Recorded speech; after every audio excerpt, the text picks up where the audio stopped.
বেপর্দা নারীসহ বেপর্দা নারীর স্বামী এবং বাবা উভয়ই দায়ুস। আর দায়ুসুল্লাহ ইয়াদখুলুল জান্নাহ, দায়ুস জান্নাতে যাবে না।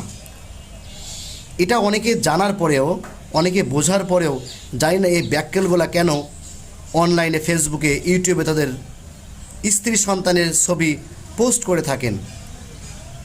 এই ব্যাককেলগুলোকে জানে না যে দায়ুস জান্নাতে যাবে না, এ দুনিয়া ক্ষণস্থায়ী। এই স্ত্রী সন্তানের জন্য স্বামীকেও জাহান্নামী হতে হবে, সন্তানের জন্য বাবাকেও জাহান্নামী হতে হবে।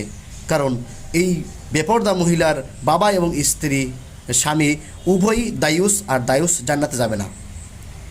কোরআনের একটা আয়াত আছে, কিছু মানুষ তারা নিকৃষ্ট, পশুর চেয়েও নিকৃষ্ট। আজীব লাগে, এই ব্যক্তিগুলো ব্যক্তিত্বহীন, আকলহীন।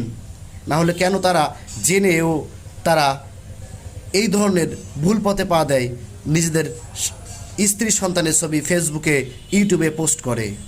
আল্লাহ আমাদের সকলকে বোঝার এবং জানার তৌফিক দান করুক, আমিন। আসসালামু আলাইকুম ওয়া রাহমাতুল্লাহি ওয়া বারাকাতুহু।